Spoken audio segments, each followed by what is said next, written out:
بسم الله. بالنسبة يعني related to the sequence, what are the sequences? Sequence in general, خلاص, it's a kind of a pattern. Okay, we are going into a pattern. Yeah, let me say that we have like something like 2, 5, 8. Who can continue? Who can complete this one? Complete the following pattern. Okay, so here it will be 11, 12b, 14, it will be, and so on. Okay, this is a type of a sequence, which is a kind of a pattern. Type. Let's go for another one. Let me say that I have like 20, 16, 12. Who can tell me what could be the next part? يلا ها يلا يلا يلا ها صبح يا شباب يلا مع بعض بسرعة ها 8 4 0 minus 4 and so on. Okay, طيب another one. Let me say that I have this sequence. It's like of 5, 10, 15. يلا ها completed. 20, 25, 30, and so on. Right, next part. Let me say that I have a kind, or all of these ones we call it as a sequence, يعني, which is going in the same pattern. خلاص, يعني, it just go in the same pattern.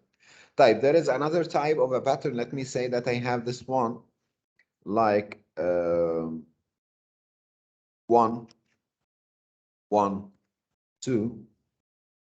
Okay, 3. Who can complete this one? What's the pattern of this sequence يعني ها حد يكمل معايا ده. Do you remember this one? ها 1 1 2 3.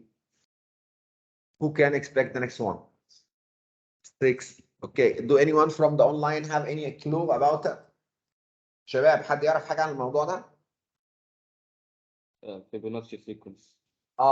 Which is it will be 5.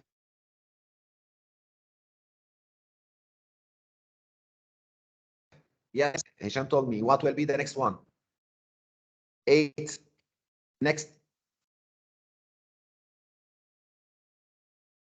13 and so on, which is Fibonacci sequence, that each term we are adding the previous two, right? We spoke about this before, right? It's a kind of a sequence that each term, it's just like the sum of the previous two terms. اتفقنا؟ طيب, if I have the next one, like let me say that I have the next 1, 4, 9. What do you expect from the next? Cam? Who can tell me what could be the next one?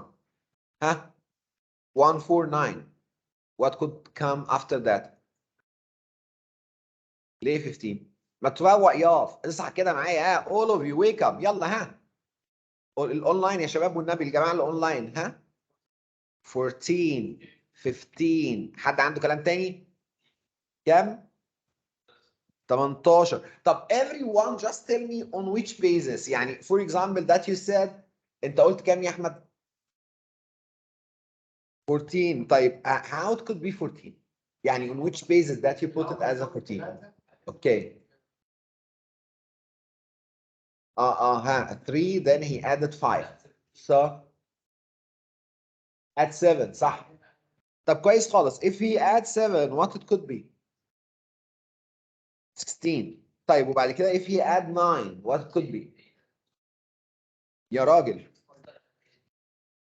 لا ما هو احمد قال لك ايه قال لك he add here 3 then he add 5 so what he said he was expecting that the next one it will be added to 7 after that it will be like added to 9 after that it could be added to 11 so this will give me 36 and so on. Am I right? Okay, it's what you said, it's okay, but there is a simpler way. Who can see the connection between these numbers? ها حد يعرف؟ Do you remember n squared or x squared or any value squared? يعني if I will start with n to the power of 2 يعني 1 to the power of 2 will give me 1, 2 to the power of 2 will give me 4, 3 to the power of 2 will give me 9, 4 to the power of 2 it will give me 16 and so on. صح ولا ايه؟ So all of these numbers are the n squared.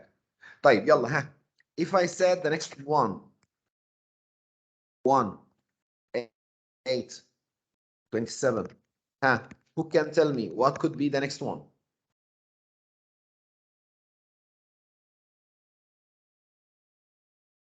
جدع يا ولد، برافو عليك، صح. 64. طيب what next? 125. Excellent. What next? 216. Okay. In general, what are we talking about? We are talking about n to the power of 3. Okay. طيب, again, there is a different type or extra type of the sequence or whatever what we call it as a pattern. For example, if I have something like, let me say 3, then 6, then 12, okay, then continue, 24, then continue. Who can tell me what could be the next one?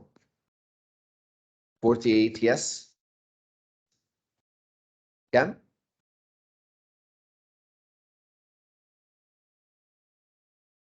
Excellent, 96, it's true. Wow, what could be the next? What is the mission? What are we doing in this question? Thank you. After, yeah, next station. So it's a 3, 6, 12, 24, 48, 96. Every time we are just multiplied by 2. If you can say it will be 192 maybe, right? And so on. So it's kind of a multiplier. Yani it's something that we are multiplied by 2, which we started with the 3. So it's a 3 multiplied by 10 to the power of n. This is a difficult kind of a sequence element. Okay, so let's see what this is, how this one is happening. Have a look here. 3 multiplied by 2 to the power of n. So if n is equal to 0, for example, يعني لو كانت ال n is equal to 0, what will happen? It will be 3 multiplied by 1, which is coming as 3. Even I can put it, يعني to make it better, it will be n minus 1. So if I have to put n is equal to any value, this value reduced by 1. So for example, this is the first term. First term, it will be 1 minus 1, which is 0. So 2 multiplied or 3 multiplied by 2 to the power of 0 will give me 3. Type. If I put n is equal to 2, which is the second, this one we will call it the second term. So it's 2 minus 1, which is 1. 3 multiplied by 2, it will be 6, and so on. يعني here, this n refers to the order of the term. خلاص؟ يعني اللي احنا بنتكلم عنه هنا يا شباب ده we will call it order of the term. In general, if I have to go back and to speak about this type of the sequence, it will be like a different type of sequence. Sometimes when you have like the same different or a different constant, yani in case if I looked at from 2 to 5, 5 to 8, 8 to 11, 11 to 13, 13 to 17, every time we are adding 3. Okay, this type of the sequence, we call it linear sequence, okay, or a sequence from the first degree. خلاص, this is a linear sequence, or we call it as a sequence from the first degree. اتفقنا يا أحمد؟ طيب, in the other one, it's the same, because here, instead of adding this kind of, we are going back. So it goes like this. So every time, again, this is, again, we call it as a linear sequence, which, as I told you, meaning of a linear sequence, which is going as constant rate. خلاص, هي ماشية بconstant rate. معايا كده؟ يعني if you look to the difference between each two consecutive term, you can find it's a fixed number. يعني it's a constant value. طيب, this one, which is 5, becomes 10, 10 becomes 15. Again, here, what are we doing? It's the same story. Again, we are just adding, okay, we are just adding constant value. And again, this type of the function, we can call it as a linear function or a linear sequence. Same scenario here. This is a little bit different, which we call it what? Da Vinci, what? Fibonacci, yeah? Fibonacci sequence. And this is a different pattern that every term, and let me say that the third term, you know, the third term, and here it's the first term, which we call it T1 or the N1. And let me say here it's N or the term number 1, the first term. Okay, and this one, it will be the next term.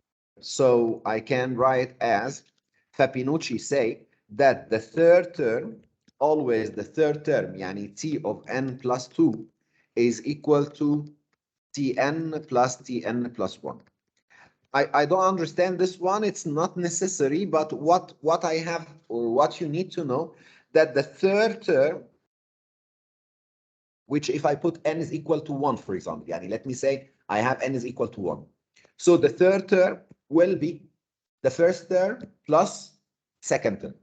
So if n is equal to 1, what will happen? First plus second will give me the third.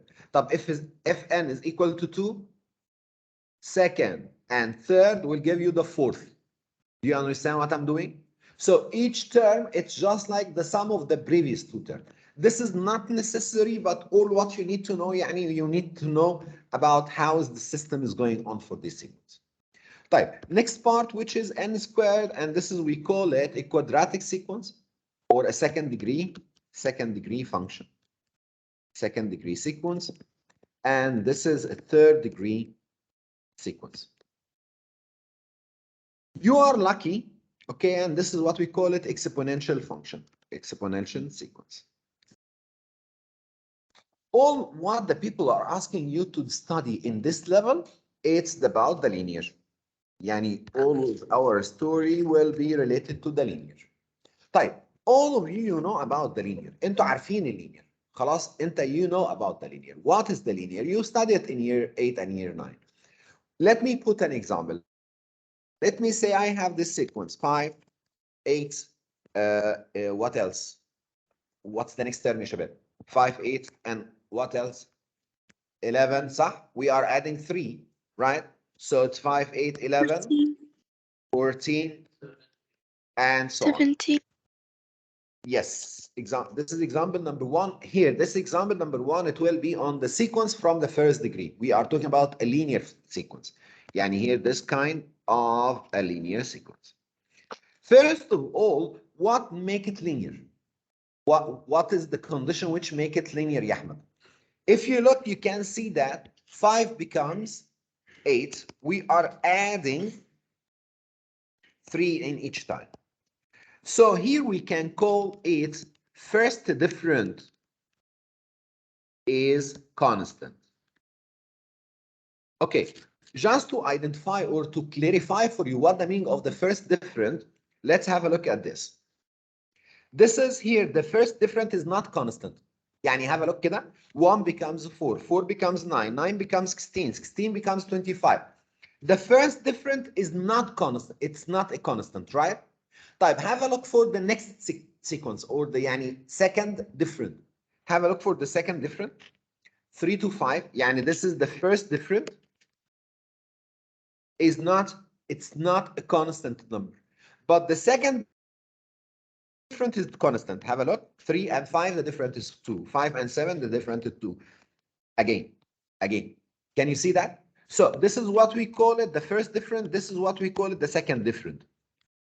In the linear function, in the linear or the normal, yani the linear sequence, the first difference will be constant.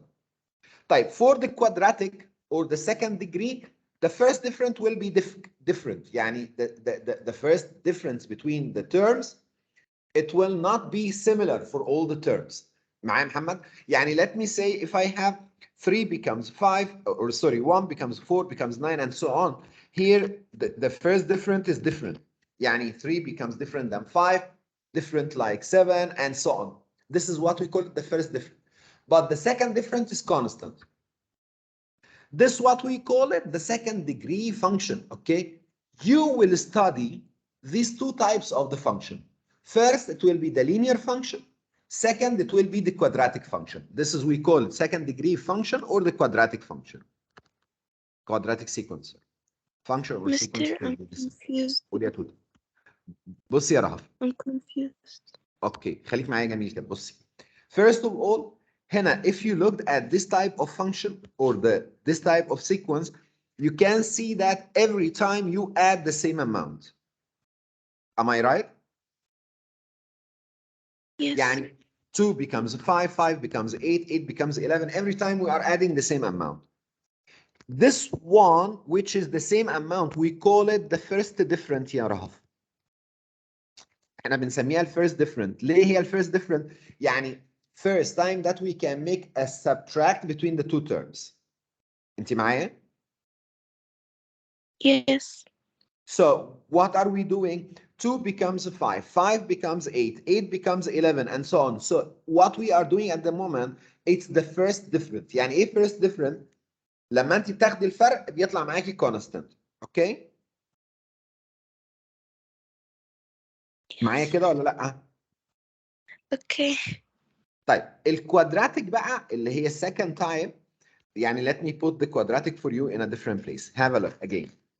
This one 5 becomes 8, 8 becomes 11. As I told you here, the first difference is constant. طيب if it's quadratic function يا رهف يعني let me say I have 2 and then I have 5, then I have 10, then I have let me say what 17 and so on. Have a look كده يا رهف in this type of the sequence. What's the different here? The different هنا قد ايه؟ 3. طب what's the different there? 5. What's the different here? 7. This is what we call it the first different. Is the first different constant? Is it similar يعني? No. So it is not linear. يعني ده كده if the first different is not the same, so it is not linear. It is not a linear function. طيب let's go for the second difference. Have a look. What will be the second difference? 3 and 5, what's the difference? 5 and 7, what's the difference? 2. So this is what we call it the second difference. If the second difference is constant, once it's constant, this function, so I can say this function or this sequence is quadratic. Are we clear on that? What فاهم حاجة يا the جماعة؟ second difference is not constant? لو مين؟ The قولي second. تاني. It might happen عادي. It's not بقى, it will not be linear, it will not be quadratic. Okay. خلاص يبقى if we found that the first difference is constant, so خلاص we call it a linear sequence. If the first is not similar, but the second is similar, so we can call it what? This function, what we can call, in this case, we will call it what? Quadratic. خلاص يا شباب متفقين؟ Is it clear? طيب. So for me, what we will do mainly, we will study these two of the sequence. يعني the type 1, let me put it as type 1 and type 2. These are my main types, type 1 and type 2. خلاص, which is the linear and the quadratic. 90% of the question will be on the linear. Okay, 90% of the question will be on the linear اللي هي العادية اللي هي linear sequence. 5% will be on the quadratic.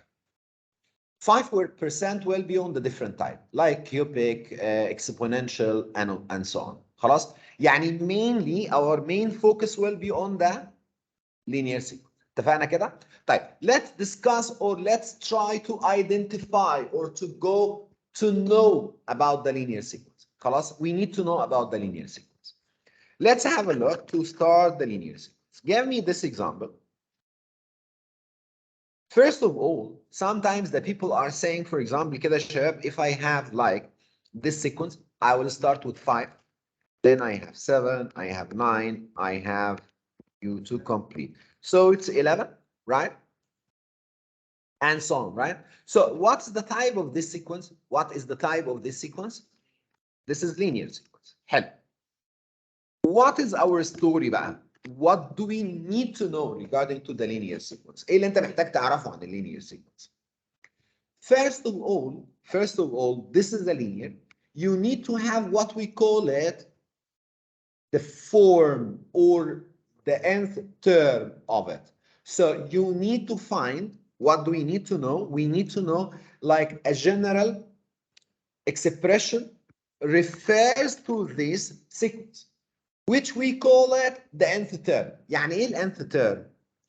Nth term will give you any of the term of the sequence. يعني there is a formula which if you use that, you can find out any term of the sequence. خلاص? Let's try to find what is the formula. What is the nth term يا أحمد؟ معايا كده؟ Let's try to find out the nth term. What could be the nth term يا شباب؟ خلاص؟ There is, do any one of you know about it from last year in year 9? You know about it. Do you remember when they said that the nth term, خلاص, they call it as Tn, يعني Tn هنا we will call it as the nth term, or I can put it as nth term by this way. يعني I can write it Tn or I can write nth term, or even some people can write it as Un. Okay, يعني it can be written as Tn, nth term, Un. All of this, it's indicate for the term. خلاص يعني it can create for you any of the terms on the sequence. تقدر تجيب منها أي term. طيب, there is something we have to know about it, which is the order of the terms. يعني هنا for example, I'm calling this one as the first term.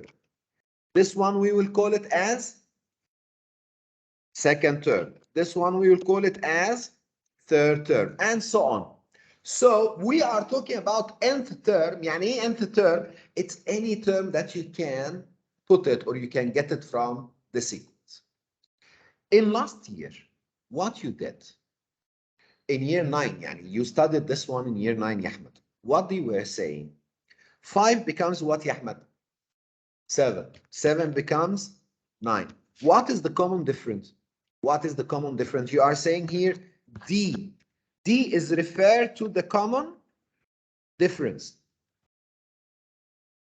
So 5 becomes 7, 7 becomes 9, 9 becomes 11, 11 becomes 13. So this is what we call it the common difference. So here, what is the common difference and what's the value of D? It's 2. So how the people were creating the nth term? In last year, you were saying that because the common difference is 2, so this function, it's a multiple of 2. This function or this sequence, it's a multiple of 2. So how they were giving to us 2, 4, 6, 8, and so on.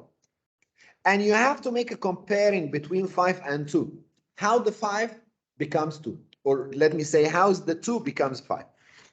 Yes. So what can you say in this case? It will be the nth term. يعني اللي هو Tn. What you can say about it? The common difference with 2. So the people are write it as 2n plus 3. ممتاز. So this is the general formula or the rule which create for you any term. خلاص كده? So what we can do in this case, it's the common difference which is 2n, so it's a multiple of 2, and you need to make a comparison between the multiple of 2 and the sequence. So 2 becomes 5. How 2 becomes 5? We are just adding 3. خلاص? How is the 4 becomes 7? We are adding 3, and so on. Is it clear? طيب, let's go for another example. Who can create for me or find for me the nth term of the following? يعني find the nth term. يلا, we need to find out the nth term. يلا شباب, if I said I have the following function, let me say 3, 7, 11, 15, and so on. يلا شباب, I need you to tell me about the nth term. يعني I need you to create for me Tn or to find Tn. ممتاز يا ولا, ايه اللي حصل? How he did it? يلا ها, what is the common difference يا شباب? Have a look. What is the common difference? 4. So once I found the common difference is 4, I have to know that it's a multiple of 4. خلاص, it's a multiple of 4, which means here it will be 4, 8, 12, and so on. طب how's 4 becomes a 3? Minus 1. So you can say that the nth term, it's a 4n minus 1. Are we clear on that? Let's make another example. Yalla, this is the first one. The second one. Yalla, ikhwana, if I said I have 20, 20 becomes 16, 16 becomes 12. Yalla, who can tell me what could be this amount? Yalla, ikhwana, ها حد يقول لي كده how to find out the nth term. جدع يا ولا minus 4 plus كام؟ لا. ها فكر معايا. فين محمود؟ محمود بيبقى دماغه حلو قوي في الكلام ده. الله. ياسمين فين؟ حلا انتوا ما حضرتوش ليه النهارده يا حلا؟ فين البت اسمها ايه الثانيه دي؟ البت حلا الثانيه مين؟ دي حلا مين؟ دي حلا مين دي؟ حلا بسام ولا حلا مين؟ حلا محمود. حلا محمود يا مستر. وحلا بسام فين طيب؟ ايه ده، هي ما جاتش؟ ولا جت يا اختي ولا صحيت، شكلها نامت. هو انتوا كنتوا متفقين النهارده ان انتوا تقعدوا في البيت النهارده ولا ايه؟ مستر انا افتكرت النهارده يوم الاثنين فما عملتش الالارم في اي حاجه. حبيبتي ولا يهمك. ها طيب حد يكمل معايا السيكونس دي يا شباب بالله عليكم كده، حد يقول لي كده السيكونس ديت بتبقى شكلها ايه؟ ها يلا. ها الواد محمود فين؟ انا كنت بدور على محمود اصلا. محمود. نعم. جيمي ايه الاخبار؟ واصل الدنيا معاك في حاجه؟ عمر معانا بتهيألي كمان. ها وهشام. يلا حد يديني الرول يا جماعه، حد يقول لنا minus 4n. صح يا ولا؟ ممتاز اهو. هنا ده تي ان ايكوال نيجاتيف 4 ان. ممتاز يا واد يا محمد يا ولد. صح بلس 24. ايه هو الواد ده جابها ازاي؟ ها قال ان انا عملت اولا كده ال 20 becomes 16 16 becomes 12 12 becomes كام؟ 8. فانا كل مره بنقص 4 يعني every time I'm just reducing 4. So it's a kind of a multiple of the 4 يعني it's negative a multiple of negative 4 sorry. So it's negative 4, negative 8, negative 12 and so on. So every time how the negative 4 becomes 20. I have to increase it by 24. طيب, this part somehow some people get confused about it. So for sure the mathematician will give you the solution. They will help you, okay, to not be in a confusion. So they will say general form of the linear sequence, okay, it will be as follows: that Tn or the nth term يعني nth term, which I can write it as Tn. As I told you, I can write it as Un. كل دي أشكال it's okay يعني ها accepted يعني. So for the general term, it could happen like A plus n minus 1 multiplied by D. Am I clear on that? What is going on? A is referred to, this is A, refers to the first term.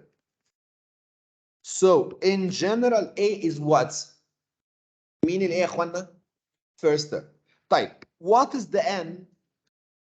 لا, ال N مش الديفرنس. ال N اللي هو ال order. خلاص, rank, order of the term. This is the order of the term. طيب, what about the D? D is the common difference. So they make it so easy. They told you, listen ya Muhammad, listen ya Ahmed, all of you ya shabab, just what you need to know to find out the nth term. You need to know about the first term, the order of the term, and as well the common mean, common difference. Oh, يعني the order of the term, let me say that you need the fifth term, the 10th term. So it will be n is equal to 10. طيب, if you don't have to get a specific term and you need the general, keep it as n. خلاص, in this case what you have to do? Keep it as n. يعني let me say Muhammad, this is the general term. Let me say I need, خلاص, for this sequence, let me put this sequence. Let me have the following sequence. I have the following 5, 8, 11, 14 and so on. If I told you find the nth term, so I need you to find U10. يعني I need you, Ahmed, to find for me what? The nth term, which is the 10th term يعني I need n to be 10. So what do I have to do? يلا it's the 10th term. How to find the 10th term? قول يا معلم.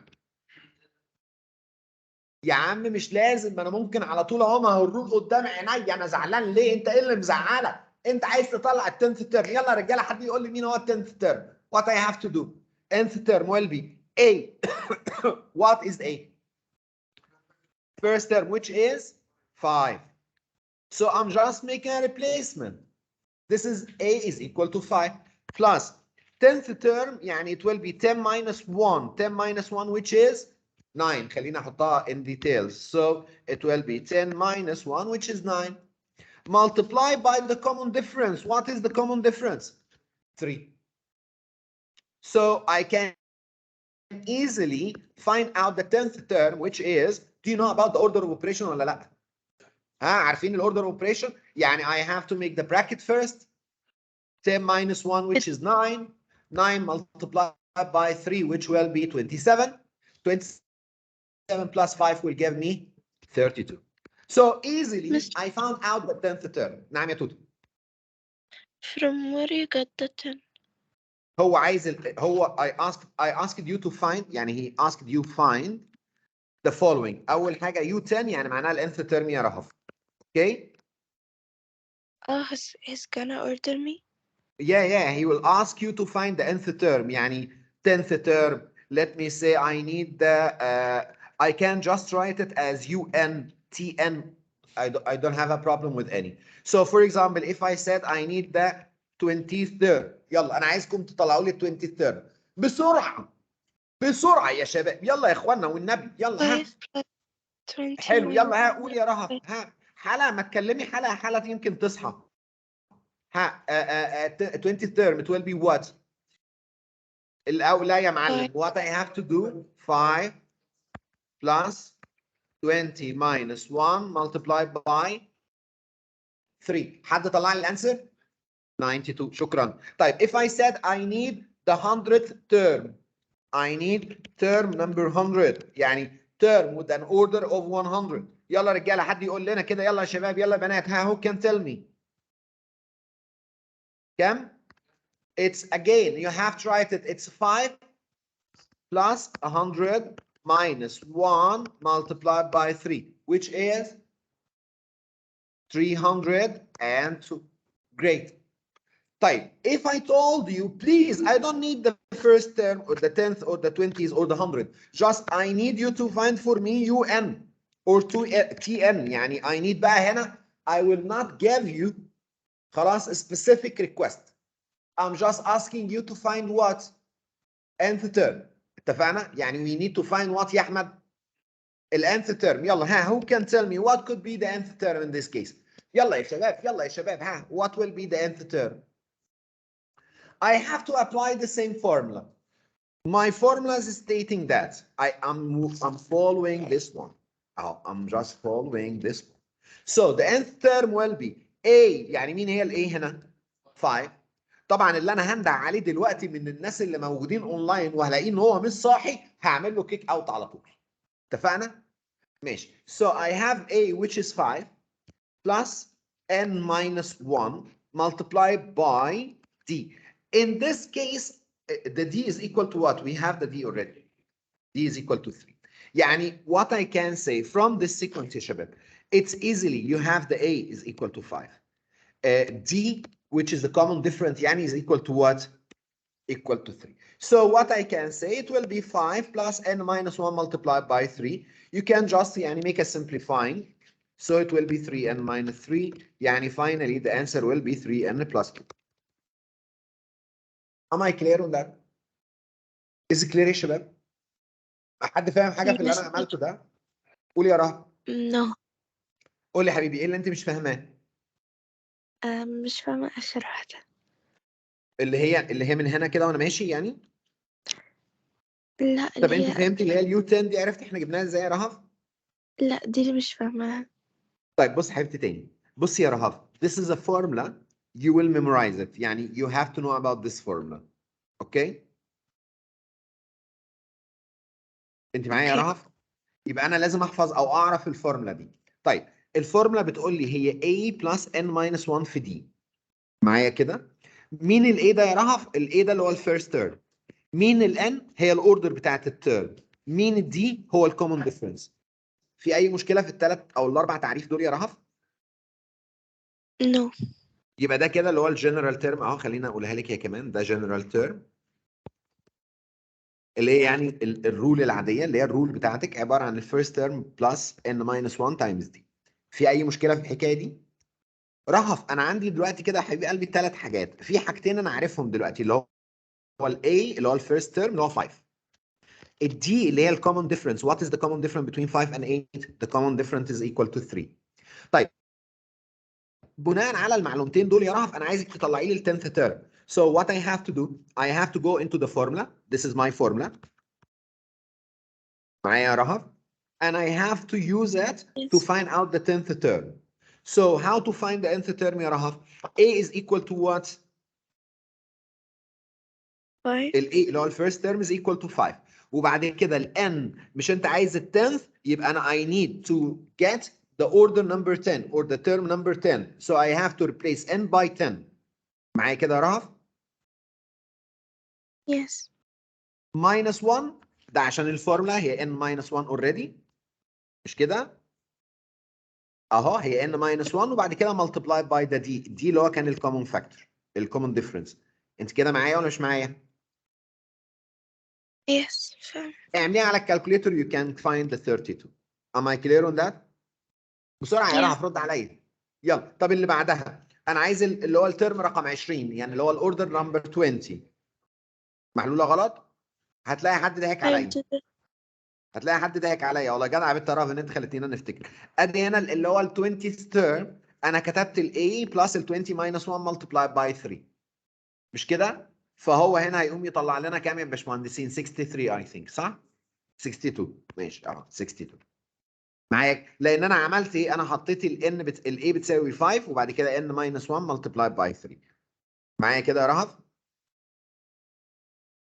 Yeah. يلا اللي وراها اللي هو ال 100th term نفس الحكايه. انا عايز بقى ال nth term. اعمل ايه يا رهف؟ اقوم شايل ال n يعني مش هشيل بقى اشيل ال a وال d بس واعمل عمليه simplify للفانكشن. Is it clear or not؟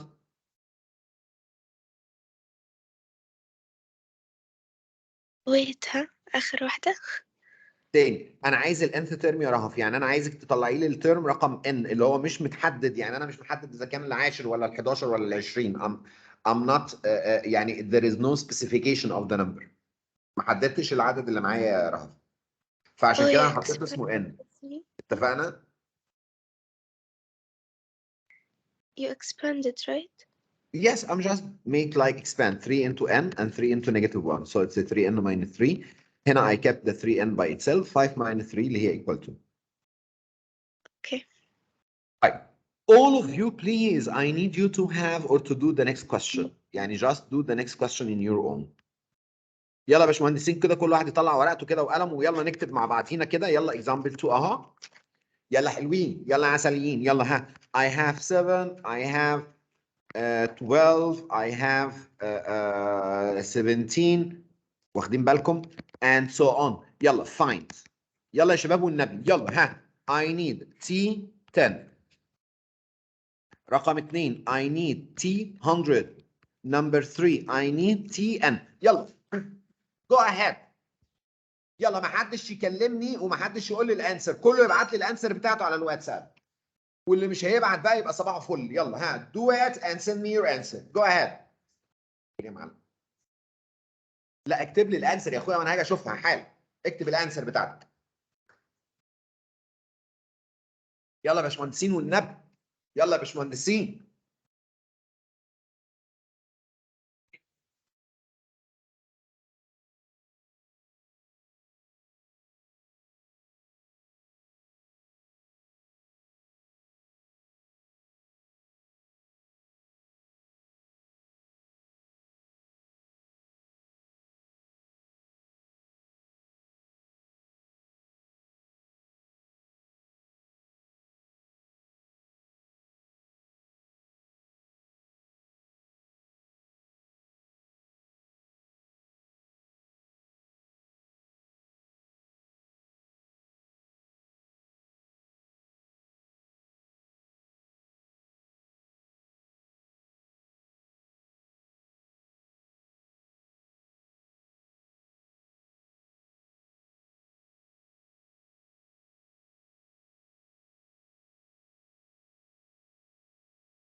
done.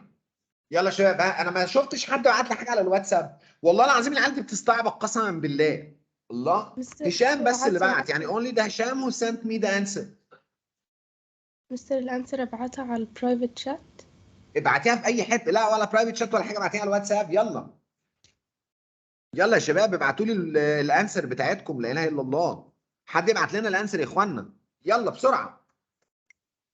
ايوه هنا ده محمود. ها اللي بعده، اللي بعده. يلا يا اخوانا قبل ما احل انا والله العظيم هزعل بجد. يلا ها، يلا اللي وراها، اللي وراها رحمه. يلا اللي بعده. ها next next. I get so far اهم. I have who sent me the answer. كادي. وكادي انت عملتي لي حل واحد يا بت يا كادي، انا عايز الثلاثه يا بت. صح كده، اصحى للنور. يلا انا عندي انا عندي عندنا 3 حلول. عندي 3 حاجات، يعني 3 اسئله. رحمه رحمه جدعه يا بت يا رحمه. رحمه شطوره. يلا ها، شاطره يا رحمه. اللي بعده. ها اللي بعده رها. فين عمر؟ عمر انا ما شفتوش ليه؟ انت مين ده؟ رهف انت سايبها لي احسبها لك انا يا رهف؟ ما تعمليها ماما على الكالكوليتر يا حبيبتي وتحسبيها يا ماما. يلا يا حبيبتي سمبلي لها سمبليفاي. احلها لك انا ولا اعمل ايه يعني؟ ها مستر كنت مين خايفة تاني؟ حضرتك تشرح. عايزه ايه؟ كنت خايفة حضرتك تشرح قبل ما أرسل. لا يا اختي، يلا يلا ها بسرعه بسرعه بسرعه. يلا ها انا خدت كده من محمود ومن رهف ومن هشام ومن مين تاني ومن رحمه. بس كده دول اللي انا خدت من عندهم. الباقيين نايمين بقى. يعني ياسمين نايمه. كادي عملت يعني I get from 5. واحنا معانا كام واحد اونلاين؟ احنا عندنا كام واحد اونلاين؟ 8. يعني في 3 ما بعتوليش، يعني في 3 نايمين. اللي هم مين بقى؟ عمر انت نايم يا عمر صح؟ او نعم الواد عمر نايم. عمر والمصحف سابني ونايم. والله شكلك نمت يا عمر. وفين حلا؟ حلا فين يا حلا؟ الحل بتاعك يا حلا. مستر ببعته اهو. طيب مين تاني اللي ما بعتش؟ ياسمين انت سايباني ونايمه يا ياسمين؟ I don't know where to send on the group or private. لا اعملها لي على الواتساب بس خلاص. واتساب في اي حته يعني. يلا ها. It's to find the 10th n يا عيال. يلا let's answer the question. How to do the question يا احمد؟ Who can tell me يا رجاله؟ يلا ها. A equal كام؟ 7. الدي equal كام؟ اللي هي common difference. يلا يا اخوانا والنبي كده، الدي بتساوي كام؟ 5. يلا نبدا نحل بقى. ما احنا معانا دلوقتي كده اللي هم الكي وورد ده. احنا هنا دول بنسميهم، دول بالنسبه لنا يا محمد الكي وورد صح؟ دول اللي هم الحاجات الاساسيه اللي انت بتحتاج لها، مش كده ولا ايه؟ طب يلا يا عم نحط كمان الفورمولا بالمره. يعني انتوا عارفين الفورمولا صح؟ اهي اللي هي تي ان ايكوال كام؟ تي ان A بلس N ماينس 1 في دي. الواد احمد كان عنده حق والله. قال لي لما قال لي ما تيجي يا مستر نجيب الانث ترم، وبعدين بعد لما نبقى نطلع الانث ترم نبقى نعمل لهم اللي هم عايزينه. هو عنده حق الواد، والنبي عنده حق. جدع يا ولد. طيب انا عايز دلوقتي التي ترم. هقوم انا جاي رايح واخد الفورمولا بتاعتي اللي هي الايه اللي هي كانت 7 زائد الان ماينس 1 اللي هم التم اللي هو الان ماينس 1 اللي هو التم ماينس 1 multiplied by d multiplied by the 5. فيقوم يطلع معايا الانسر. طبعا حبيبتي رهف سابت لي المساله حلها لها. فهو 10 ماينس 1 اللي هم 9 تايمز 5 ب 45. 45 زائد السبعه بتساوي 52. طيب اللي وراه اللي هي 200. ال 200 نفس الحكايه دي 7 بلس 100 minus 1 multiplied by 5. فهنا ال 100 minus 1 اللي هي 99 multiplied by 5 هتبقى كده 500 ناقص 5. يعني زود عليهم السبعه يقوم يطلع لنا 502. صح كده ولا انا غلطان؟ يس. صح؟ وبعدين اللي وراه اللي هي التي ان. التي ان هتبقى عباره عن اللي هي الجنرال تيرم بقى. هيبقى عباره عن مين؟ A اللي هو 7 برضو عادي خالص محترم جدا جدا جدا n minus 1 multiplied by d اللي هي multiplied by 5. ويلا نعمل السمبليفاينج بتاعتنا. ادي 7 plus 5n minus 5 اللي هي ايكوال معاك 5n plus 2. يبقى انا كده طلعت الثلاث حاجات بتوعي. في اي مشكله في حكايه الانت تيرم دي؟ النبي يا جدعان في مشاكل في الموضوع. اي حد عنده مشكله في الحكايه دي؟ طيب as you found already the nth term the people will ask you خلاص regarding two stuff. يعني هنا for the first formula for the first rule يا احمد معايا كده الفيرست rule دي you have to find out one of the three items. حاجه من الثلاثه. What are the three items? مين هم ال three items اللي موجودين عندك؟ First of all, you need to find out. أول حاجة كده the first part that you need to know about it, if the term belongs to the sequence or not. And if it belongs, خلاص, we need to find its order. يعني sometimes بقى different type of question. Different type of application. And let me say it's application on the sequence. Application on first rule. Okay, what they can say the following. If I have, for example, I have, this is my sequence 5 وبعد كده 8 وبعد كده 11. Okay, انتوا معايا يا شباب؟ 5 11 and so on. They will ask you for this formula, it's just an example يعني. Is 8 العدد اللي انا هقول عليه دلوقتي حالا ده اللي هو مين بقى العدد اللي انا هقول عليه دلوقتي اللي انا مش عارفه لسه اللي هو مثلا وليكن ايه لا ما تخليها حاجة تانية يعني خليها مثلا خلينا نقول كام دول استنى يا ولا بقى يا ولا ممكن صح خلينا نقول كده is 635 خليها زودنا 5 من عندنا احنا ورانا حاجة is 635 a term of the sequence. Okay, if it's a term, find its order. هو السؤال معناه ايه؟ يعني هو ايه الموضوع يعني؟ هو بيسألني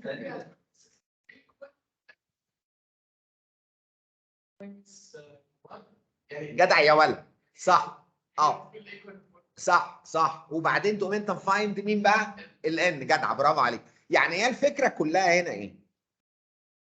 They are asking you is this number belongs to the sequence or not. خلاص يعني they will ask us if it belongs to the sequence or it's not belong to the sequence. طيب in this case and if it was a term in the sequence find its order. طيب let's work on this question. Let's work on it. What will happen? They are asking us is this number is a term of a sequence or not. So let's go to see this one. 5 becomes 8 becomes 11 becomes so and so on. خلاص? What is going on for this question يا شباب? First of all, I can find the nth term. Okay? What is the option that we have? What is the value of A? مين ال A يا اخوانا هنا in this question? 5. What is D? 3. طيب. You can find the nth term through these two parts. يعني you can find out already the nth term. خلاص معايا يا احمد كده؟ I can find the nth term. So to find the nth term, you can do the following. It's the nth term. You can write it as it's the nth term. The nth term, which is the general term يعني. It's equal to A, which is 5, plus n minus 1 multiplied by D, which is 3. Okay, so yani we can just simplify it as we are doing, yani we are getting the nth term. I need to find out the nth term, which can be written as it's 5 plus 3n minus 3, which is 3n plus 1. Am I clear on that? خلاص يبقى هنا كده I found the nth term as 3n plus كام؟ plus 2. حلو. So A is equal to 5, D is equal to 3, and the nth term for U is equal to 3n plus 2. يعني ال nth term بتاعتنا يا احمد هي عباره عن ال 3n plus كام؟ plus 2. ده ال nth term. طيب now your mission just equate this one by the nth term to find out is it a term or it's not a term. خلاص؟ طيب how to judge that it's a term or it's not a term? I'll tell you. Let's say 3n plus 2 is equal to 635. Now I need to solve linear equation. يعني we just need to solve a linear equation. What we have to do? Minus 2 minus 2. So it will be 3n is equal to 633. Let's divide it by 3. n will be 211. So this value belongs to integer, right? يعني it's a whole number. خلاص. So 635 is a term in this function. برافو عليك. لأن هو يعني we cannot say I have the term which is in order of 5.5. ما عندناش الكلام ده في السيكونس. ما عندناش term that which could be on the 100.3. معايا؟ The order should be always as positive integer number, okay, or positive whole number. خلاص؟ يعني n couldn't be 0. We are talking about order.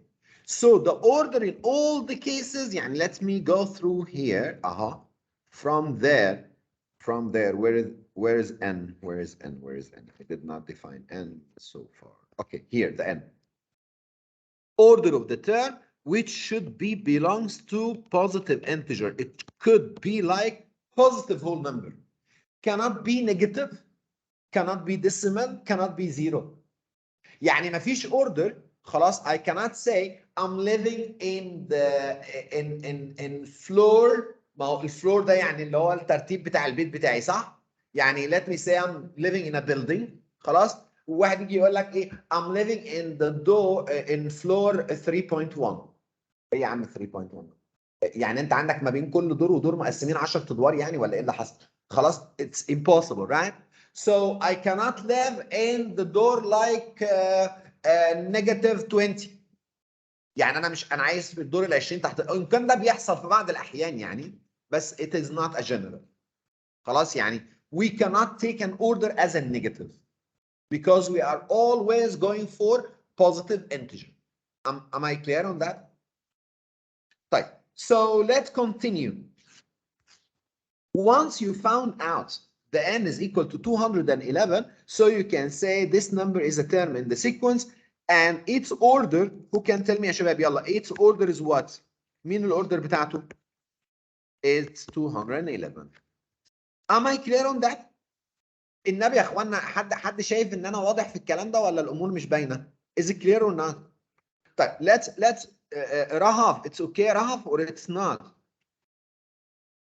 Yes, I understand. طيب مين تاني معايا اللي بيحب يسأل والشطور اللي مش بيسأل النهارده خالص؟ انا مش عارف ليه. مين تاني اللي ما بتسأل؟ رحمة انت مش بتتكلمي ليه النهارده يا رحمة كده؟ انا مش سامع لك صوت يا رحمة. حودة انت فين يا عمر؟ انتوا فين يا عيال؟ ما تتكلموا يا عيال. الله يبارك لكم يا رب. محمود يا نعم. شباب ردوا عليا الله يكرمكم كده. يعني فاهمين حاجة ولا مش فاهمين؟ أعيد أمشي ماشي الحال يعني؟ طب يلا all of you do this question. يلا do it yourself please. Do it if in the following sequence.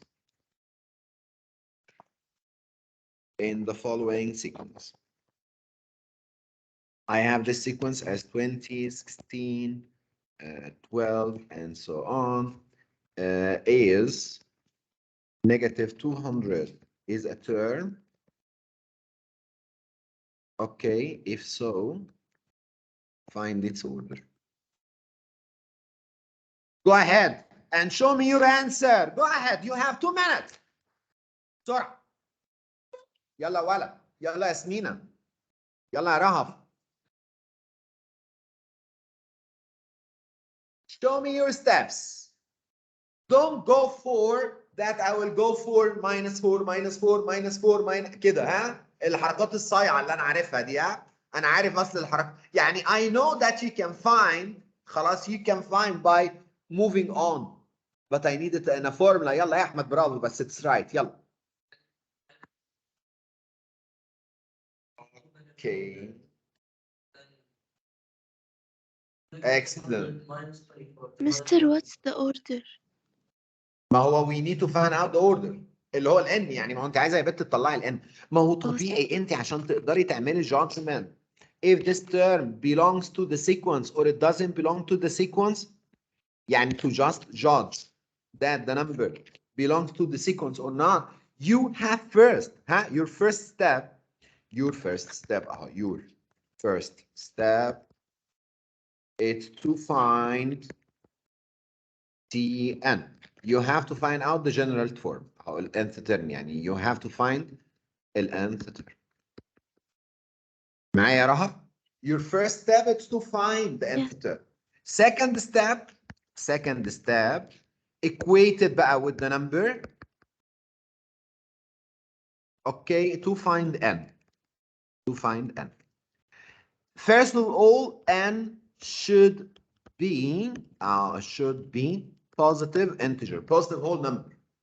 If it doesn't, that means it does not belong to the sequence. Am I clear on that? So let's work on the question. Yalla, I need to find out the nth term. Yalla, who can tell me what's the value of a in this sequence? Yalla حبايبي, I need to find out my first step. I have to find out the nth term. What's the value of a? مين ال a? 20. طيب يلا ها, who can tell me what is d? -4. Excellent. So I have a as 20, d as -4. Yalla, let's play the game. I have a as 20, I have d as -4. طيب a is equal to 20, d is equal to -4. ال a بتساوي 20 وال d is equal to -4. يلا, who can help me to find out the nth term? يلا يا احمد, ها, tell me. Nth term will be, let me put the formula which خلاص I memorized it. It's a plus n minus 1 multiplied by d. So let's make a replacement. A is equal to 20 plus n minus 1, which I don't know, multiplied by d, and multiplied by -4. I need to simplify, so it's 20 minus 4, n plus 4. Yani I can say this value is 24 minus 4n. Right. So I can say that my nth term, this is my first step. خلاص, I found out the nth term. My second step, this is my first. Right. My second step, 24 minus 4n, which is the nth term. I'll equate it with the -200. يبقى هنا ده كده اللي هو ال nth term. ال nth term. I'll equate it with the -200.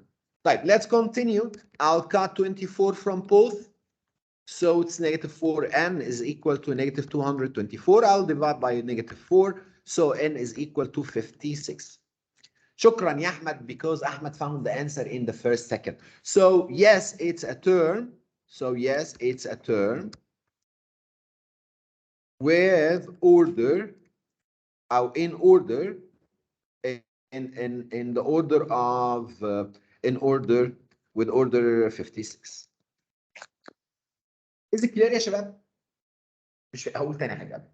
انت اول خطوه عندك يا احمد حماده ان انت تحط لي الفيرست. خلاص, يعني اول حاجه انت عايز تعملها ان انت تعمل مين؟ اللي هو الانث ترم, يعني ان انت عايز تطلع الانث ترم. فطبيعي يا احمد ان انت حبيب قلبي لازم الاول تطلع مين؟ قيمه الاي, وقيمه مين بعدها؟ دي. يعني لازم تعرف الاي والدي. انت طبيعي الاي والدي دول ايدك ورجلك, ها, المفاتيح بتاعتك. ايدك اليمين ورجلك اليمين اهو. خلاص, دي كده بالنسبه لك انت you have to find out the nth term. Nth term can be written as a plus n minus 1 multiplied by d. So a, which is the 20, n minus 1 multiplied by d, d بالنسبه لك is equal to -4. What you have to do, it's 20 minus 4, n plus 4, وبعد كده you can find out the nth term normally, يعني you can find out the nth term as we did before. طيب, what is my next term, my next step بقى؟ I have to say, is this number belong to the sequence or not? ما هو لو كان belong, so there is a value for n which will get it. يعني we will find value of n which can make it, يعني can find it. خلاص? So what we did, we just replaced n by this, يعني we put 24 minus 4, n is equal to -200.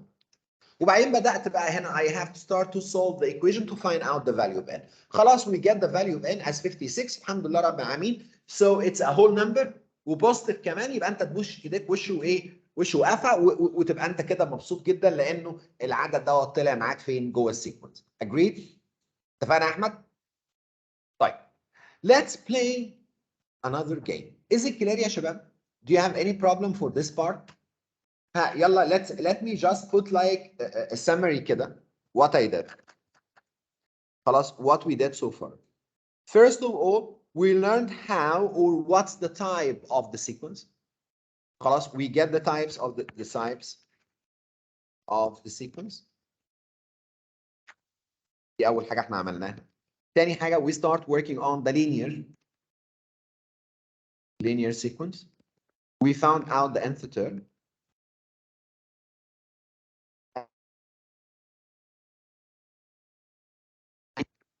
مش كده؟ We can judge if it's a term or it's not a term. Am I clear on that? في حاجه تانيه احنا عملناها. We found out بس the nth term. مين ال nth term؟ حد يفكرني كده بال nth term؟ مين ال nth term يا شباب؟ والنبي الاونلاين يا حبايبي، والنبي ردوا عليا، الله يبارك لكم يا اخوان، والنبي يا حبايبي حد يكلمني الله يكرمكم. ها ال nth term عباره عن كام؟ UN can be written as A plus N minus 1 multiplied by D. And already we defined both of A and N and D. Am I clear on that? في حاجة دي؟ والنبي فاهمين حاجة والنبي يا حماد؟ Do you have any problem in this question? طيب. I need you to just do some extra question in this part so we can we can after that we can ايه؟ تروح الحمام؟ لا يا عم احنا لسه عندنا البارت الثاني. احنا ده first part بس which is it's a definition for the sequence. لسه البارت الثاني بقى how to find out the sum of the sequence. لا حصه جايه مين؟ عندنا وقت. احنا متاخرين جدا على فكره والله العظيم، احنا بجد متاخرين قوي يعني. بس انا ماشي بالراحه. يعني انا قاعد ماشي بدلع كده، انا مش عارف ايه الدلع اللي انا بتدلعه لكم ده السنه دي، انا مش عارف ايه السبب والله. مخلصين ايه يا عم؟ احنا منايمين اي حاجه؟ فاضل لنا ايه يا اخويا؟ ده جيومتري وجراف وستاتستكس. ده انت ليلتك ليله لسه. مين؟ يا راجل روح يا راجل، مش مهم فين. مين ده؟ اي امتحان يا ولد.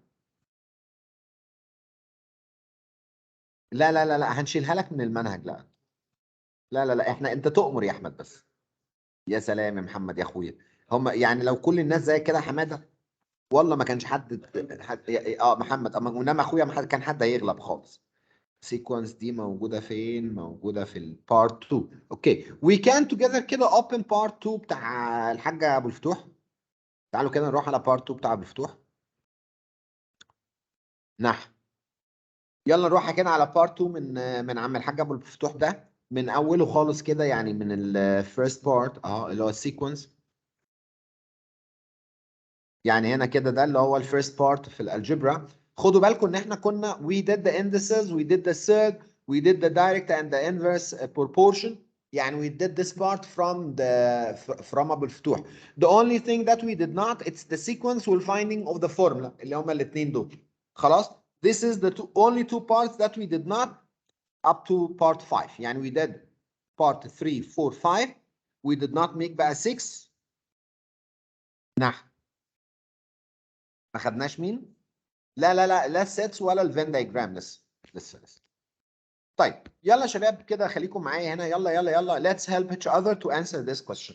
يلا. نحو. اكبرها حاضر اهو. Here is the sequence of a pattern made from centimeter squared. For the pattern number 1, you have it as it's 4 squares, صح؟ طيب in the second one what happened? How many squares? يا راجل how many squares in the second pattern? 7. What about the next? 10. So what can we work on? يعني how can we do it as it will be? 4 صح؟ وبعد كده كام؟ 7 10. طيب what happened? Increased by 3. So it's up to you by the way. يعني there is the last year method اللي هي السريعة. ما هو there is nth term that you can find it so quickly. Okay, which I mentioned it at the beginning, which is 4 becomes 7 becomes 10. So it's a multiple of 3. طيب how's the 3 becomes 4? So I can say that the nth term it can be written as 3n plus 1 directly كده. يعني الناس الحلوة can write it as 3n plus 1 يعني in one step كده in one go. العيال اللي هم اللي مخهم نضيف كده زي احمد حمدي كده والعيال العسل دي تقدر ان هي تطلع لنا الانسر بتاعتنا بشكل مباشر اللي هو يعني عباره عن 3n plus 1. طيب in this case يعني in this part that you can find out the nth term directly as from the normal method. يعني I can find out the nth term اهو اللي هي Tn. As I told you before, you have to look. 3 becomes 7 becomes 10. So what is the pattern? Or we are adding 3. So it's a multiple of 3. يعني I have to write it at 3n. Type the 3. How is the 3 becomes 4? Becomes 4 by adding 1. So I have to add 1. The people who can do it by this is the year 9 method. أنا كنت بحبها جدا الميثود دي. It was so easy. It's so nice. Okay, you can apply it. No one will ask you. طيب. Find an expression for the total number of the ceramic in pattern n. يعني هو عايزك تطلع الباترن نمبر n. خلاص؟ He's asking you for the total. خلينا بس الأول نطلع الانث تيرم بتاعتنا الأول. هو طبعا total number of ceramic يعني معناها عدد السيراميك، يعني اللي هو النمبر اوف سيراميك، مش التوتال معناها ان انت هتجمع كل السيراميك بتاعت كل الباترن يعني. So هو ده السؤال. Find an expression in terms of n for the total number of ceramic in a pattern number n. اللي هو ما هي السيراميك يالا اللي هو السنتيمتر سكوير ده. يعني انا مسميها كده يا عم السكويرز. ماشي اهو. طيب find an expression. يلا عايزين نطلع الاكسبريشن. Who can tell me a is equal to what؟ يلا بقى بطريقه اولى ابتدائي ده. a is equal to 4. طب what about d؟ 3. طب يلا who can find for me the nth term؟ excellent. اللي هو مين؟ 3 n. طب ما تخلينا نعملها بالطريقه العاديه بقى، خلينا نعملها بالنورمال ميثود. يلا ها what will be the normal method؟ a plus n minus 1 times d اللي هي طريقه اولى ابتدائي بقى. ها a is equal to 4 وبعد كده n minus 1 multiplied by 3. What we need to do is just need to make expand 4 plus 4n minus 4. So the answer will be that tn. انا اسف ده خلاص مش فرح. هو انا عايز اشوف الناس صاحيه ولا نايمه، بس ما حدش غيركم والناس اللي باقيه كلهم نايمين يا محمد يا اخوي. ادي انا تي ان عباره عن 3n plus 1. So we found out the nth term. خلاص we did it or we found out the nth. طيب in the second part they are saying that a pattern in this sequence has 88 centimeter square. يعني there is a pattern with 88 centimeter square. Work out the pattern number of this pattern. يا جامد انت يا احمد يا عسل انت يا سكر اهو صح يا ولد. انا هنا to answer this question I will equate the nth term with the 88. So what we have to do 3n plus 1 is equal to what? 88. طب once we put the 3n plus 1 is equal to 88 خلاص minus 1 minus 1. So 3n will be 87. I'll just divide by 3. So n is equal to 29. صح؟ شكرا يا أحمد يا حمادة يا عسل. يلا. Please all of you answer this question. Show me your answer in your WhatsApp. Go ahead. يلا يا أخويا والنبي. يلا حبيبي والنبي. يلا يا شباب.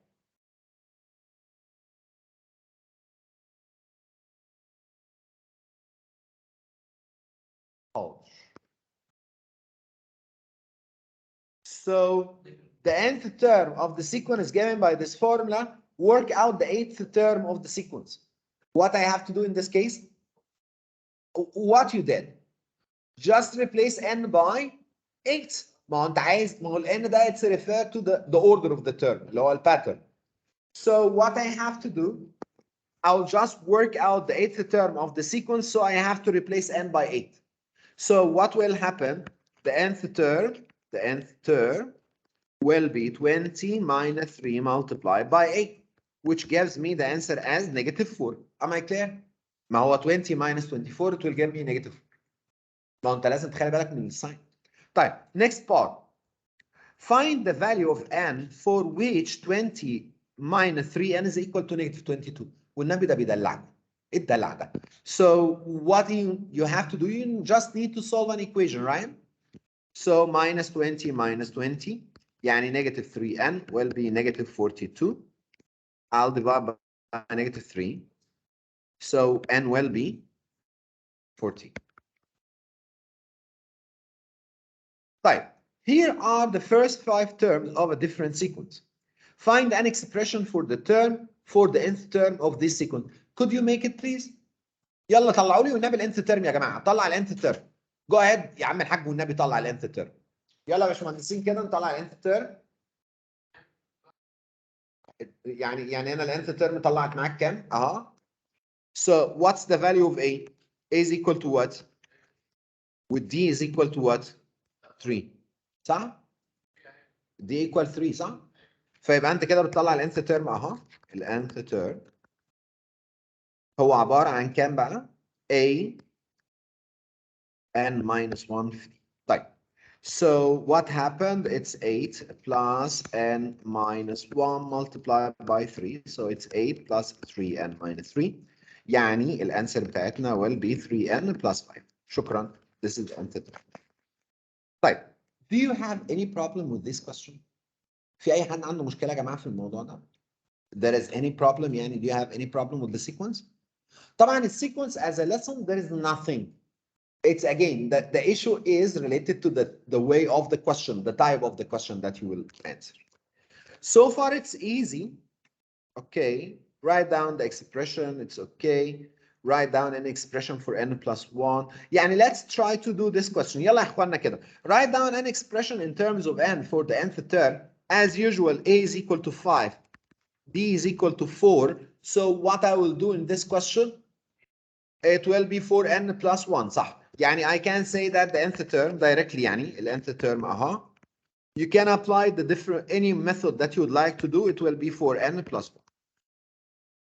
طيب after they wrote you or they ask you to write this one which is the nth term خلاص يعني انت عملت دلوقتي كده ال nth term بتاعتك اللي هي كانت ال 4n plus 1. They will ask you write down an expression in terms of n for the n plus 1 term. يعني ايه الكلام ده؟ يعني من الاخر replace n by n plus 1. What you have to do just make a replacement between n and n plus 1. ده كل القصة بالنسبة لك. Agreed? So what you have to do the nth term it will be like 4 into n plus 1 plus 1. So it will be 4n plus 4 plus 1 which comes as 4n plus 5. Am I clear on that? خلاص. So this is what we call it يعني the n plus 1 term. يعني ايه اللي حصل هنا؟ I found already the nth term. So what I will do يا شباب just I will replace nth term ده مع n plus كام؟ n plus 1. يعني just I did a replacement between n and n plus 1. طيب. So far all of these stories are so easy. Now we have to go to the second part. خلاص يعني at the moment بقى I have to go for the second part. ركزوا بقى معايا كده. جاله فريزنج. جات لها فريزنج. الايه؟ بيستهبل يا عم. والله بيستهبل. عارف انا الويندوز بتاعي بيستعبط ولا ايه؟ ما دفعتش الاشتراك.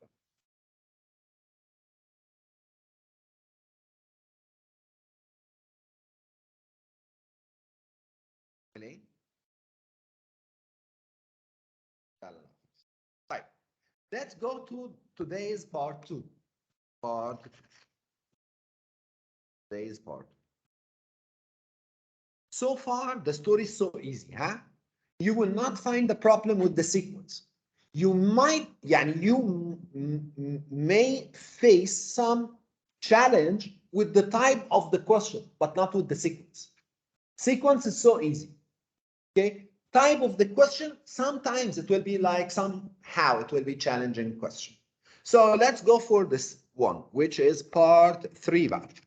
Okay, يعني هنا we spoke about types of the sequence.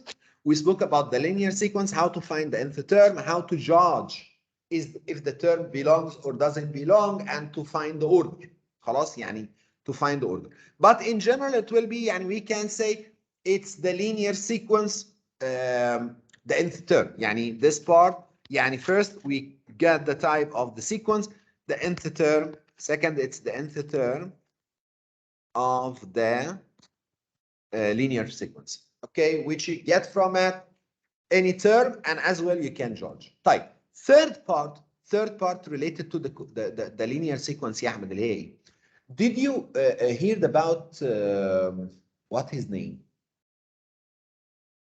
There is one of the mathematician, I need to remember his name.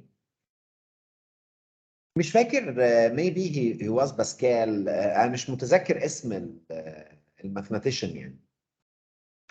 He was very proud. Yeah, he was very clever in year 3, 4, something like this.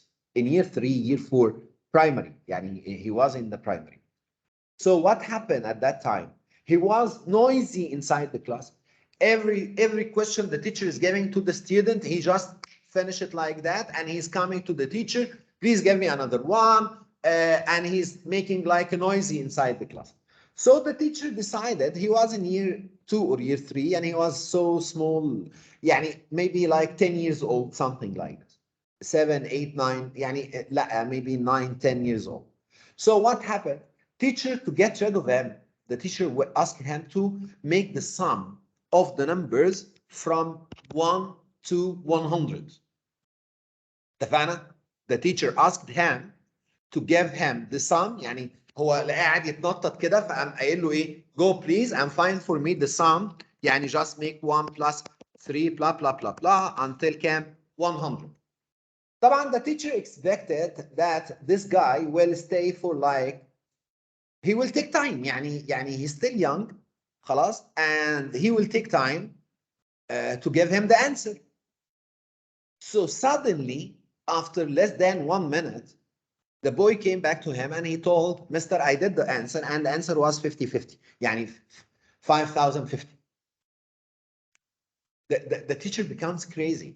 يعني he gives him the question to just get rid of him for like 10 minutes, 15 minutes. يعني هو عايز يخلص منه شوية يعني. ها؟ فايه اللي حصل؟ مفيش يا ابني. After 1 minute, he returned back to the teacher. He said, I did the answer, and he did it right. Okay, so how he did it? This is your mission now to know. Or I will show you, okay, how he did the question. But I can ask you to apply. يعني try yourself to find out the sum for the numbers from 1 to 100. يعني just find the way to add these numbers together. يعني اعملوا عقلكم بعقل الواد اللي هو كان عنده، مش فاكر اسمه جاوس ولا مش فاكر اسمه ايه، والله مش فاكر باسكال ولا جاوس ولا مين، يعني مش فاكر قوي الاسم دلوقتي بقى، بس هو كان في بالي، بس هو رايح عن بالي دلوقتي. he found out the answer for the sum of these numbers like that. He found it very quickly. So there is a way, there is no calculator at that time يا باشمهندسين. خلاص, there is no calculator at that time. It was maybe in 1910 يعني 1880 حاجه كده، يعني من الحاجات اللي هي كانت so old يعني. Okay, and he found the answer. He found the answer in a minute. Really والله العظيم بجد انا مش بهزر، دي يعني true story. Okay, so he found a way to get the answer of these numbers. خلاص, يعني he found a way to get the answer of these numbers. اقول لكم على الطريقه ولا ايه؟ ما اقولش؟ طب تتراي انت yourself كده؟ يلا هتراي كده to find، يعني to try to يعني find a method. حاول تلاقي method ها make you able to find out the sum. تاني يا باشمهندس، انا عايزك هنا تعمل لي add للفاليوز دي، صح؟ بس انا مش عايزك تبقى عبيط وهبل وتمسك الكالكوليتر وتقعد تقول لي 1 + 2 + 3 وتقعد تعملها على الكالكوليتر. انا بقول لك الانسر، انا بقول لك هو الانسر 5050. انا مش فاكر قوي بس تقريبا هو كده. خلاص, this is the answer. He found a way to find the answer mathematically, يعني by his eye. Because of that he found out the answer in a minute. هو لقى طريقه تطلع الحل. خلاص, بس ايه هي الطريقه دي؟ فكر معايا كده وقول لي ازاي كده تقدر ان انت تطلع الحل وتعمل عقلك بعقل. يلا.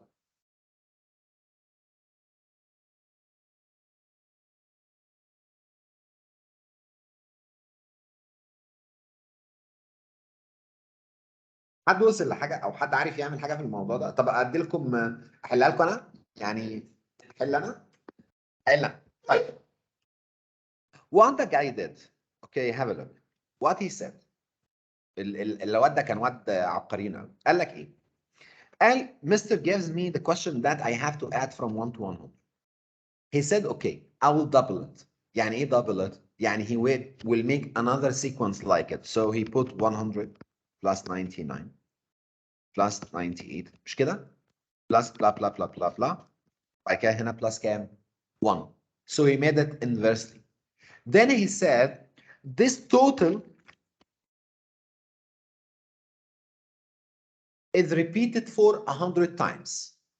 This total is repeated for 100 times. So what he said I will add 100 plus 1, 2 plus 90. All of these ones are together are the same. Yani all of them, the sum is the same. It's 3 plus 98, 4 plus 97, and so on. So it will be, by the end of the day, it's 100 plus 1, repeated for how many times? 100 times. But he doesn't need all of them. He just needs half of them. Divided by 2. So he said the answer will be 50 multiplied by 101. So he get the answer as 50. 5,050. Okay. How this boy reached to this area or how he did it, this is والله it's a fact. يعني أنا مش بألف عليكم، ده حصل بجد. خلاص؟ يعني فعلا بجد الواد عمل كده، يعني هو قال الصم، يعني تخيل هو عمل حاجه انت لغايه النهارده مش فاهمها، وهو كان عنده 5 6 سنين يعني. ما اعرفش كام سنه بس كان صغير قوي. الفكره هنا انه الاعداد ماشيه 1 2 3 4 and so on until 100. So he said طب what if I made like a flipped، يعني if I flip it، يعني I did another group and I flipped it. So he will go for 100 99 98 and so on. خلاص؟ So what he said, if I will add each two numbers together, يعني 1 plus 100, 2 plus 99, 3 plus 98, and so on, I will get a sum of 100 plus 1, يعني he will get the sum of 101. He will get the sum of 101 for how many times? 100 times. بس كده ده he get it for 100 times because he repeated the sequence twice. So he divided by 2. يعني قال ايه طب خليني اعملها divide by 2 to find out only half of it. يعني best to find out half of it. So he found out that half of it, which is 50 multiplied by 101, it comes as a 5050 or 5,050. So this is, he found out this sum. Because of that, for example, if I told you at the moment, just add the values as from 1, يعني to apply the same method to 1,000. مين يعرف يقول لي what will be the answer if I ask you to find the sum from 1 to 1,000؟ الله عليك. التايمز كام يا اخويا؟ 500. اي يعني هم هنا from 1 to 1,000 هم عباره عن 1000 رقم. So if you were duplicated to make it 1,001، ما هو الارقام هنا كده ماشيه ايه 999 998 and so on. So you can say it's 1,000 999 998 blah blah blah blah. How about again plus 3 plus 2 plus 1. So this total, which is the 1,001, you have to repeat it for 1,000 times, but this is will give you the double. So I need just to make it 1,000 divided by cam by 2 multiplied by decimal amount. طيب what do we have to learn from this one? What بقى الحاج how to get this one as a formula? The people said this is the first term, right? And this is your last term. So what you have to do, and this is the 1,000, it's the number of the terms. So how they create the story, they make it as follows: n over 2. N over 2 refers to what? Number of the sequence divided by cam by 2 multiplied by the first term, which is a, plus the last term. مين هو last term? Any term يعني any term اللي هو a plus n minus 1 في دي. I can replace it, I can put it as that, a plus n. So this is, it's just to find out the sum of n term of the sequence. Okay, طيب what is the last term? مين هو last term? Last term is any term that you need to add up to it. يعني any term that you need the sum up to it. Okay, up to it. انا مش عارف الناس اللي قاعده معايا، انا ما بحبش الحصص الاونلاين يا جماعه، لان انا لما ببص في عينيكي بعرف انت، ببص في عينك ولا في عينيك اعرف اذا كنت انت فاهم ولا لا. انما دلوقتي اخواننا قسما بالله ما انا عارف كنتوا انتوا صاحيين ولا نايمين اصلا. يعني مستر مين أنا اللي صاحي confused. لسه؟ I'm رهف confused. صاحيه، اوكي. في حد تاني صاحي طيب غير رهف؟ مستر أنا كمان. مستر موجودين. موجودين؟ كده انت معايا اصلا؟ محمود انت معايا؟ طب عمر معايا ولا مش معايا؟ طب ياسمين معايا؟ انا فهمت انا خلاص. والله لا محمود انت واد جميل قوي بتفهم. خليكي معايا. بصي يا رهف، رهف حبيبتي، كل اللي انت محتاجه تعرفيه يا رهف سو فار عن المساله دي ايه هي؟ انت دلوقتي عايزه تعملي، سيبك من اللي عمله الواد ده كان اسمه ايه الله يحرقه، مين اللي كان عامل اللي هو الصم بتاعت السيكونس؟ هقول لك انا على اسمه كان مين، انا مش فاكر اسمه ايه، استنى بس.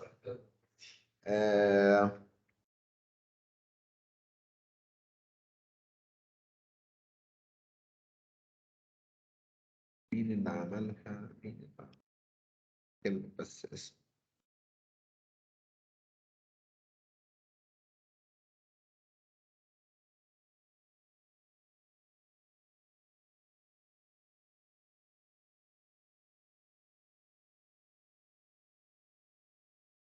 مش فاكر دلوقتي، مش عارف اجيبها دلوقتي. طب هجيبها لك المره الجايه. اللي انت محتاج ان انت تعرفه ايه هو، يعني what do you need to know regarding to this one. طبعا على فكره بالمناسبه يعني يا احمد يا محمد يا خالد، في حد عمل طريقه تانية برضو، يعني غير المخترع ده او غير الراجل ده، في حد تاني عمل حاجه تانية. قال انا ممكن عندي هنا من 1 لغايه كام؟ مش هي من 1 لغايه 100؟ فقال انا هاخد من النص من 1 لغايه ال 50. كويس؟ فياخد بقى من، لا ياخد من ال 1 لغايه ال 50 ويقوم جاي حاططهم بالمقلوب برضه. فيبقى عندك من 1 لغايه 50 وبعدين 51 لغايه الكام؟ ال 100. تمام؟ ويقوم رايح حاطط على منهم بقى، يعني عمل تقريبا والله اعلم كده ايه، عمل 51 بلس 1 50 مش فاكر، لا يا رب 51 وحط هناك، مش والله ما فاكر عمل ايه، بس في حد تاني عمل حاجه حلوه برضه، يعني في طريقه تانيه تقدر تطلع بيها السم. يعني اللي اقصده you can find a different way. بص يا رهف حبيبه قلبي، رهف البت رهف سابتني ومشيت ولا ايه؟ Yes. لا افتحي المايك بقى وخليكي معايا، صحصحي كده معايا يا رهف. بصي يا حبيبتي، ايه اللي حصل في المساله؟ He started that he take 1 plus 2 plus 3 and so on. He created, he asked himself what if I added another one like 100 99 98، بس هو كتبها بالمقلوب يا رهف. انت معايا لغايه هنا ولا لا؟ Yeah. فهو ايه اللي حصل دلوقتي؟ just to add both of them together، يعني just to add يعني he just added sequence number 1 مع sequence number 2. معايا يا رهف؟ فعمل 1 plus ال 100 2 plus ال 99 3 plus ال 98 4 plus ال 97 and so on لغايه ما وصل عند ال 100 plus ال 1. انت معايا كده ولا لا؟ Yes. كل مره بيعمل فيها السم ده يا رهف بيطلع التوتال as 101. ال 101 دول كده يا رهف متكررين عندك كام مره؟ كرروا كام مره؟ يعني 1 زائد 100 2 زائد 99 3 زائد 98 and so on. السم دوت كده repeated عندك for how many times؟ ل 100 مره. ما هو من 1 لغايه 100 يا رهف، يعني هو متكرر حبيبي 100 مره. فاللي انا بعمله هنا ان انا بخليهم ال 100 divided by 2. ليه انا بعمل لها divide by 2؟ علشان انا مش بجمع التو سيكونس، انا بجمع سيكونس واحده. فيبقى ال 100 divided by 2 multiplied by 101. اللي هو عملها لنا بقى الحاج، بس اللي هو القانون بتاعت الفورمولا ان الاس ان او السم بتاعت الانث تيرم يعني n over 2. الفورمولا الرول اللي انت محتاجه ان انت تعرفيها ان هي n over 2 multiplied by a plus l. مين ال a ده يا رهف؟ الفيرست تيرم. طيب مين ال l؟ ده اللاست تيرم. اللاست تيرم، او مش شرط يا عيال يكون اللاست تيرم. اللاست تيرم هو اي تيرم you have to find the sum up to it. يعني any term، يعني it could be any term، يعني it could be like a plus n minus 1 multiplied by d. ما هو ده اللي هو الفورمولا دي اللي هي related to any term. انتوا معايا ولا لا؟ So the people wrote the sum as follow. يعني they said sum of nth term it will be n over 2 n over كام؟ over 2 multiplied by A plus ال L اللي هو عبارة عن ال A plus N minus 1 multiplied by D. So it will be N over 2 multiplied by 2A plus N minus 1 multiplied by D. So this is the sum of nth term. طبعا you have to memorize. الرول ده هو بيدولك في الامتحان بالمناسبة. معايا يا أحمد؟ يعني الرول ده يا محمد بيديهولكم اوريدي في البيبر، يعني هو بيديهولك في الفورمولا شيت اللي هو sum of nth term. بيدي لك الفورمولا، يعني بيدي لك الرول يا احمد. اوكي؟ They will give it to you in the worksheet. طيب let's go back to our question. Let's go to our question. فين الكويستشن بتاعنا؟ خلينا نشوف مع بعض هنا. Work out the sum of the multiples of 3 between 1 and 1000. يلا تعالى نفكر في الرول ده. احنا اتفقنا ان السم اوف n equal كام؟ حد يفكرني كده بالرول يا جماعه لو حد كان كتب الرول. n over 2 multiplied by 2a plus n minus 1 في دي or ال sn equal n over 2 multiplied by a plus l. مين ال l يا شباب؟ زي ما اتفقت معاكم كده اللي هو last مين؟ last term اللي هو يعني any term. اتفقنا كده؟ طيب have a look to this question. Work out the sum of the multiples of 3 between 1 and 1000. أنا عايز حد يقول لي يا إخوانا مين هم المالتيبلز of 3؟ ها 3 plus 6 plus 9 مش كده؟ plus إلى ما شاء الله كده لغاية كام؟ 990 كام؟ 9 صح كده ولا إيه؟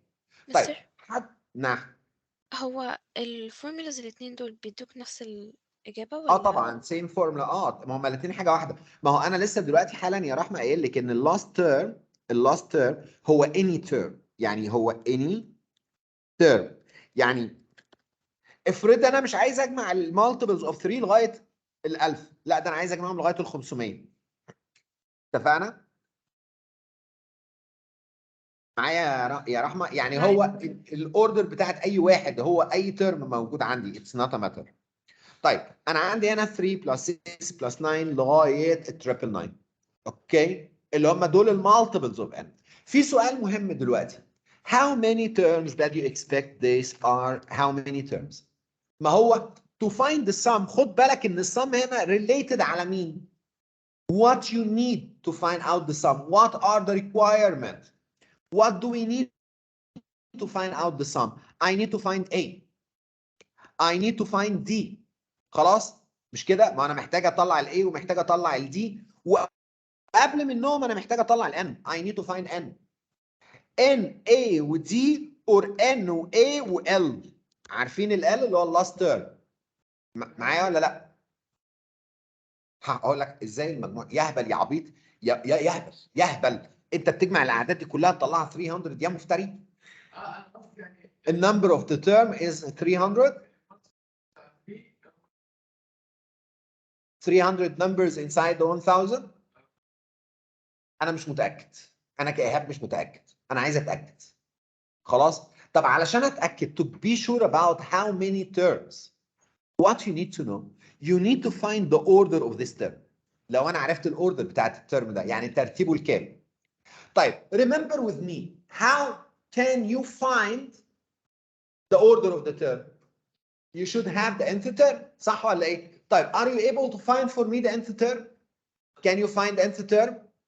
ها بس خليك معايا بس. Can you find the nth term؟ تقدر تطلع ال nth term ولا لا؟ اقدر. ليه اقدر اطلع ال nth term؟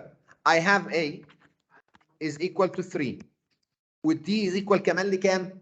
ل 3 صح ولا ايه؟ مش الدي بتاعتك equal 3؟ طيب يلا ها حد يطلع لنا ال nth term يا شباب. مين ال nth term؟ ال nth term هيبقى عباره عن كام ده يا مستر؟ 3n. هو في حاجه ثانيه؟ خلينا نروح نكملها، خلينا نعملها، بلاش يا عم نعملها كده، خلينا نعملها ستيب باي ستيب. A plus n minus 1 multiplied by d. ال A عباره عن 3 وبعد كده ال n minus 1 multiplied by 3 كمان مره، يبقى هنا 3 plus 3n minus 3 اللي هي تطلع لنا 3m. يبقى انا عرفت دلوقتي ان الفورمولا الانث رول بتاعنا عباره عن 3m صح؟ انت عايز تطلع الاوردر بتاع ده يا محمد، انت عايز تطلع الاوردر، عايز تطلع الرانك بتاعه، عايز تطلع الاوردر بتاعته. Which term is it? Okay, is it the 10th term or the 20th term or the 100th term or whatever? So if I need to find the nth term, I can say let 3n is equal to 999. And this will give me n as, so how many terms are there? ها في كام term بقى موجودين هناك دلوقتي؟ 333. يبقى from 1 to 1000, how many multiple of 3? They are 333. طيب, what do we have at the moment? I have the last term, and I have the first term, and I have the number of the terms. So to find out the sum, يبقى السم بقى كده of the triple 3 numbers, يعني السم بتاعت ال 333 عدد. How to make it? It will be 333 divided by 2 multiplied by a plus l. A which is 3, L which is 999. طب بصي يا رحمة, if I don't need to use this formula and I will use the other formula يا رحمة, it will be the same.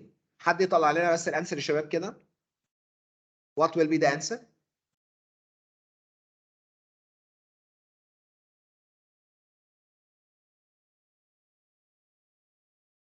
ازاي يا باشا؟ دول هنا لوحدهم 1002 166,830.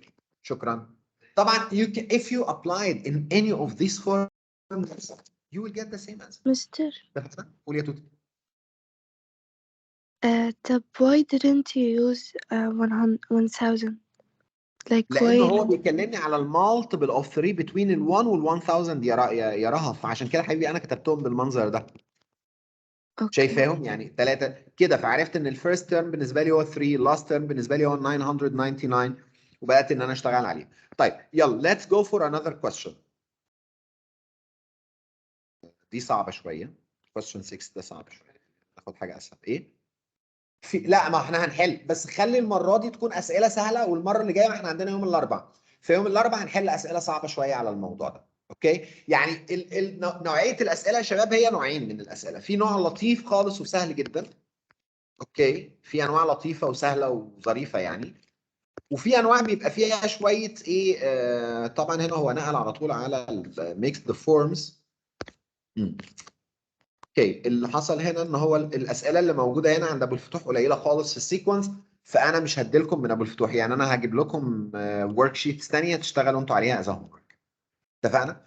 طيب بصوا معايا كده، اللي انا محتاج بس ان انتوا تعرفوه ايه هو. خلينا نرجع تاني للقصه بتاعتنا.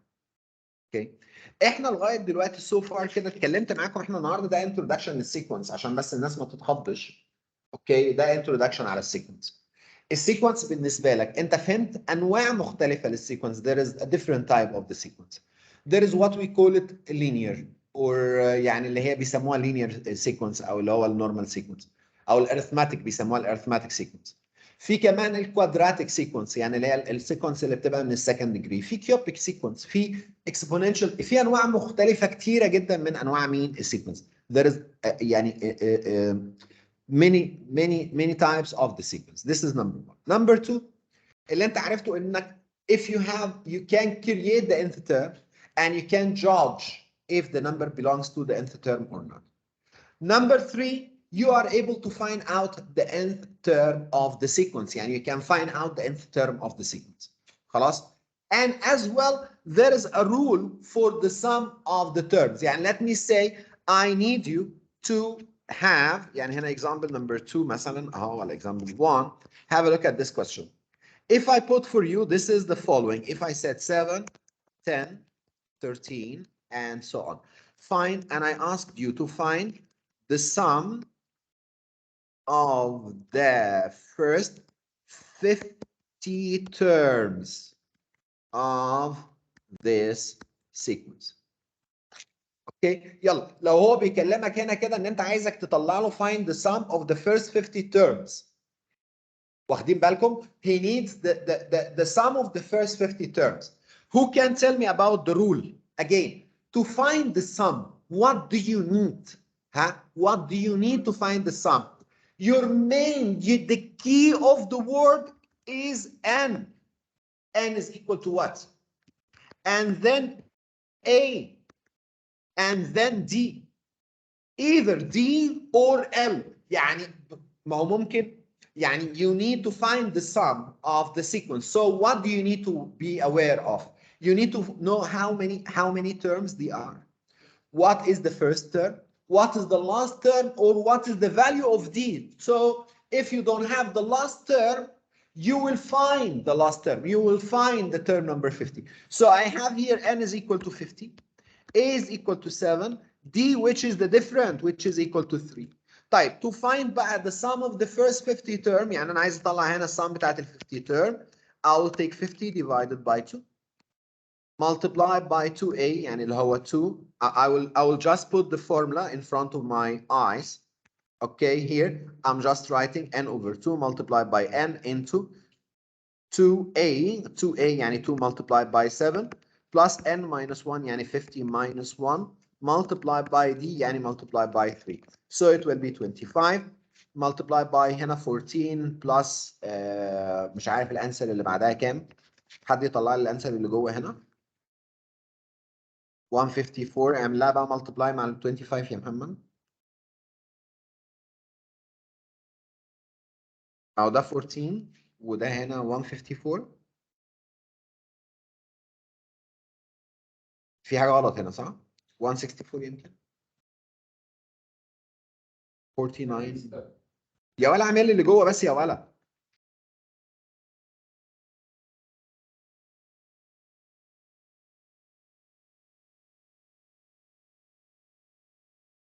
ما انا مش محتاجها بقى، انا ممكن اطلع على طول الانث، يعني ممكن اطلع الصم.